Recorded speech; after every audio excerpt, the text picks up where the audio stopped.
In the early 19th century, Edinburgh, Scotland, was a hub for medical advancements. But with progress came a dark and sinister trade, body snatching.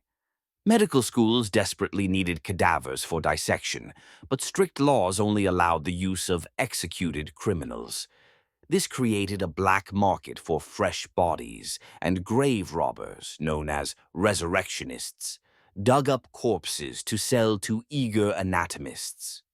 But two men, William Burke and William Hare, took this practice to a horrifying new level.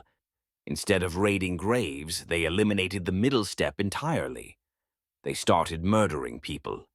Burke and Hare were Irish immigrants who ran a lodging house in Edinburgh. In 1827, an elderly tenant named Donald died of natural causes, still owing rent. Seeing an opportunity, they took his body to Dr. Robert Knox, a respected anatomist, and were paid handsomely for it. Realizing the profit in fresh corpses, they began luring in victims, mostly poor, vulnerable people who wouldn't be missed. Their method was brutal but effective: suffocation. It left no visible marks, making their crimes harder to detect. For nearly a year, they continued their killing spree, supplying Dr. Knox with at least 16 bodies. But their downfall came when they grew careless.